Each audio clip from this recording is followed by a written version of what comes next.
Recuerdo en esta hora de muchas cosas, de cuando te conocí en casa de María Antonia, de cuando me propusiste venir, de toda la atención de los preparativos. Un día pasaron preguntando a quién se debía avisar en caso de muerte, y la posibilidad real del hecho nos golpeó a todos. Después supimos que era cierto, que en una revolución se triunfa o se muere, si es verdadera. Muchos compañeros quedaron a lo largo del camino hacia la victoria. Fragmento de la carta de despedida del Che a Fidel en 1965. Compañeras, compañeros, amigos, amigas, buenas tardes. Estamos convocados en esta oportunidad por el Comité de Recuperación del Cuartel Borgoño a un conversatorio que tiene como tema centrales: resistencia, memoria y poder popular, en el contexto de conmemoración de la muerte del Che, Miguel, Raúl Pellegrini, y los compañeros que en este octubre heroico,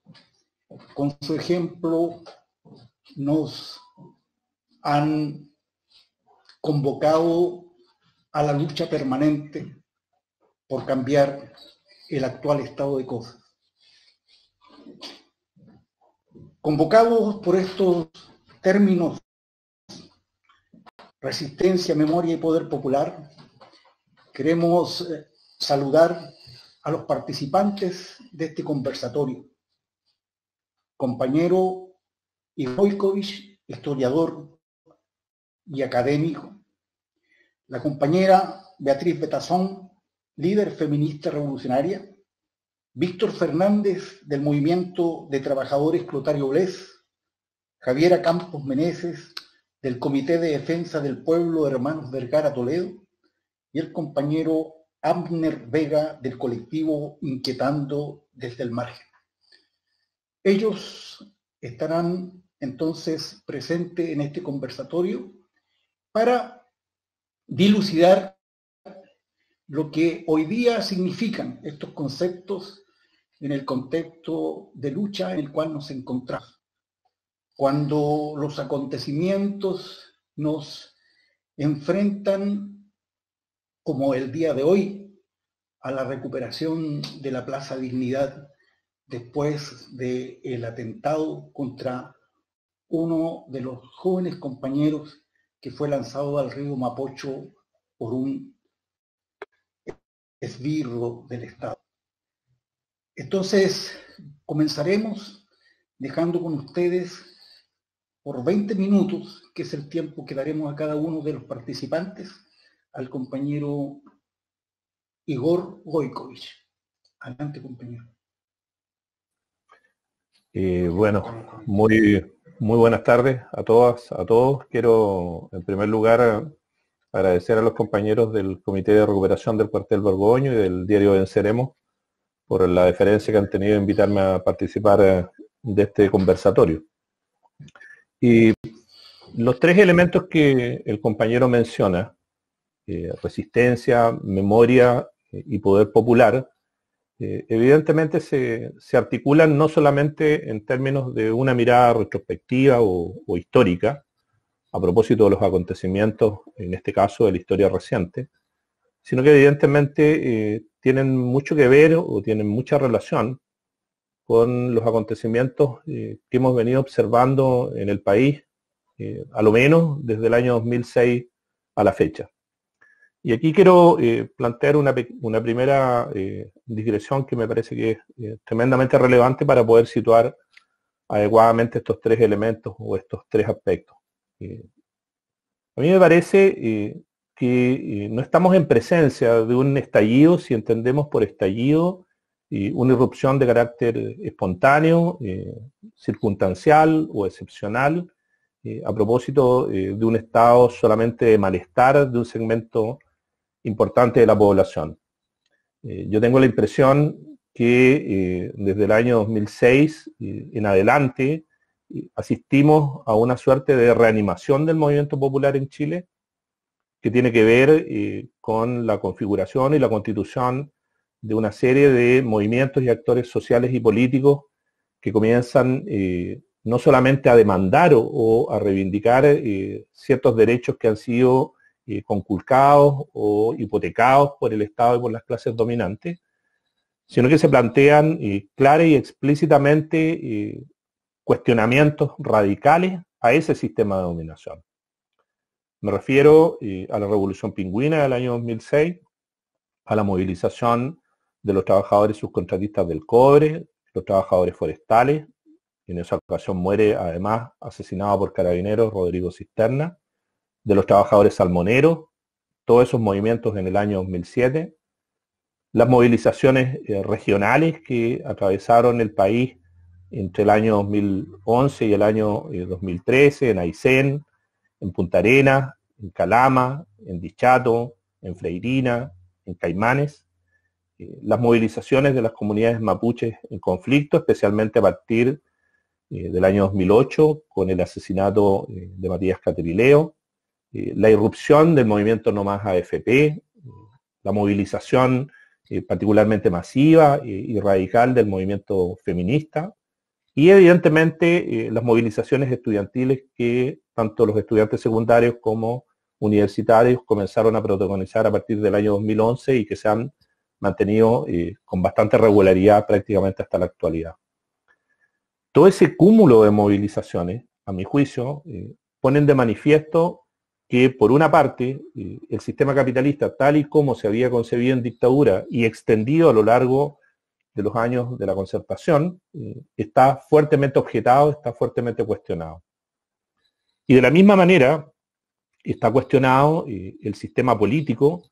que de una u otra manera no ha dado respuestas eficientes a las demandas que fueron instalándose precisamente en el contexto de recuperación o de restablecimiento del sistema democrático representativo. Hay una crisis del capitalismo y hay una crisis del sistema democrático representativo. Y eso es manifiesto e insisto, se viene visibilizando y es susceptible de ser explicitado a partir del año 2006 a la fecha. No es menos efectivo que las movilizaciones se han ido configurando, constituyendo en un fenómeno cada vez más masivo. Y por lo tanto han venido adquiriendo un importante grado de articulación y de vertebración a nivel nacional. Ya no solamente se protesta en Santiago, en Valparaíso Viña, o en Concepción Talcahuano, sino que de una u otra manera en todas las regiones, en todas las ciudades, en todos los pueblos, hay amplias, masivas y radicales movilizaciones populares. Los niveles de descontento en ese sentido son particularmente significativos, son muy profundos. Pero no obstante ello, es fundamental, además, hacernos cargo de que aún enfrentamos una serie de déficits. De una u otra manera, hemos logrado establecer y precisar cuáles son los elementos que nos incomodan, que nos molestan, que rechazamos, que repudiamos. Tenemos claro lo que no queremos, pero yo creo que no hemos avanzado sustantivamente o de manera, si ustedes quieren, cada vez más organizada y articulada hacia la configuración de una propuesta programática que articule y que vertebre en definitiva todas las demandas, las reivindicaciones de la sociedad chilena en la coyuntura actual. Y eso me refiere o me permite referirme al tema del poder popular como un primer elemento a tener en consideración. El poder popular es una experiencia que se va a desarrollar con mucha fuerza, en especial a partir de 1971, pero de manera mucho más acelerada a partir de la denominada crisis de octubre de 1972. En un contexto histórico determinado de alto grado de politización de la sociedad chilena y de fuertes tensiones y contradicciones a propósito del proceso político que se había venido desarrollando a partir de 1970, el movimiento popular logra configurar o constituir una serie de expresiones o manifestaciones de lo que podríamos denominar poder social y político por la base. Me refiero a las corridas de cerco en el mundo mapuche, a los procesos de control obrero que se comienzan a desarrollar ampliamente en las diferentes estructuras de los procesos productivos, la creación de los comandos comunales y de los cordones industriales, las movilizaciones que terminan en la constitución de comités de abastecimiento a propósito de la circulación de los productos, y la organización de estructuras de autodefensa a propósito de defender precisamente las conquistas alcanzadas por los sectores populares. El pueblo, sus organizaciones sociales y sus organizaciones políticas fueron construyendo, fueron articulando desde la base no solo una movilización sistemática y sostenida, sino que también un programa que de una u otra manera cristalizó en lo que en su momento se denominó el pliego del pueblo. Esta era, en definitiva, el instrumento a partir del cual se pretendía avanzar con una voluntad de poder hacia la conquista, en este caso, del socialismo. El poder popular, en consecuencia, definía un horizonte programático al cual se quería acceder y definía una estrategia política a partir de la cual se pretendía transitar hacia la conquista de ese poder.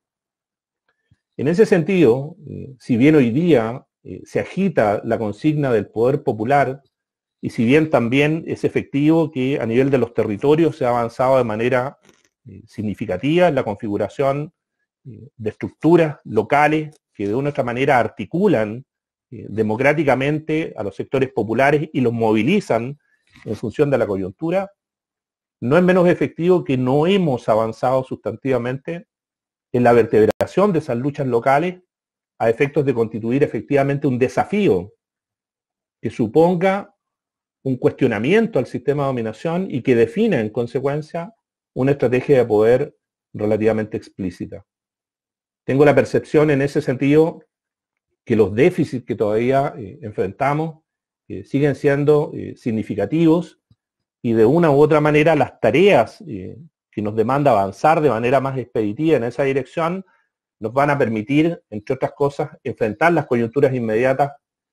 que las élites dirigentes nos han impuesto, como es el próximo evento plebiscitario, por ejemplo, y salir de esas experiencias con una propuesta mucho más explicitada y por lo tanto mucho más clara de cara, en este caso, al conjunto de los sectores populares. En ese sentido, recuperar nuestra historia, recuperar nuestra memoria a propósito de los acontecimientos que fueron articulando el desarrollo de las luchas populares, nos obliga a mirar no solo la experiencia del poder popular en la coyuntura que media entre 1970 y 1973, sino que incluso mirar un poco más atrás a las experiencias de organización temprana del movimiento obrero y del movimiento popular, a propósito de la articulación de la Federación Obrera de Chile, por una parte, pero a su vez también del Partido Obrero Socialista, que fueron los primeros referentes que en este caso en particular se articularon a efectos de llevar a cabo las tareas de la transformación social y política. Nos obliga a su vez también a mirar, y a mirar sobre todo de manera crítica, lo que fue la experiencia del Frente Popular entre 1938 y 1946, en cuanto que las estrategias de inserción en el espacio institucional tienden evidentemente a limitar o a restringir la capacidad de autonomía y la capacidad de acción política autónoma, en este caso de los sectores populares. Y nos obliga a su vez también a mirar lo que fue la experiencia de la resistencia popular en el contexto de la lucha contra la dictadura. Y especialmente en el siglo que media entre 1978 y 1983. Es decir, no solamente detenernos a observar la coyuntura más álgida en el desarrollo de las protestas, sino que mirar la etapa de preparación, la etapa de organización, la etapa en la cual el mundo popular, las organizaciones políticas revolucionarias fueron instalando o definiendo una estrategia política de enfrentamiento a la dictadura que permitió, entre otras cosas, perder el miedo. Y esa estrategia fue la que de una u otra forma abrió las puertas al desarrollo de las protestas populares a partir de 1983. En ese sentido, al mirar a la historia, al hacerlo sobre la base de la reconstrucción de nuestra memoria histórica, de nuestra memoria política, lo que hacemos es no solamente tratar de recomponer viejos diseños, viejas estructuras, a efectos de instalarlas en un contexto nuevo o diferente, sino que recoger de aquellas experiencias aquellos elementos o aquellos aspectos que nos posibilitaron o nos permitieron ir construyendo una alternativa efectiva de poder frente a las clases dirigentes y frente al Estado. Hoy día, reitero, y con esto concluyo, ese es el gran desafío. Hoy día el desafío es definir una plataforma programática que nos permita articular o vertebrar el conjunto de las luchas populares. Y tiene que hacerlo sobre la base de un horizonte. ¿Qué es o cuál es la sociedad que queremos construir? Supone a su vez también, a mi juicio, avanzar en los procesos de politización del mundo popular, a efectos de que las organizaciones territoriales que nos hemos dado, con las cuales nos hemos reconstruido especialmente en este último tiempo, se articulen y se vertebren en referentes, en frentes, en coordinaciones que nos permitan ir avanzando precisamente en la configuración de un diseño de intervención política. Y requerimos, por último, a mi juicio, definir con precisión una estrategia que supone no solamente proporcionar el uso de la fuerza, sino que entender que este es un enfrentamiento que va a experimentar un grado creciente de escalonamiento y que frente a esas situaciones es imprescindible generar mecanismos de autodefensa que nos permitan, entre otras cosas, proteger no solamente las movilizaciones, sino que también proteger a los compañeros que son víctimas de la represión. La experiencia del día de ayer no solamente pone de relieve la brutalidad de las fuerzas policiales, sino que pone de relieve a su vez también que no hemos logrado avanzar suficientemente en la capacidad de articular o de construir los mecanismos de autodefensa suficientes como para proteger a quienes se están manifestando. Y ese aspecto, a su vez, hay que observarlo también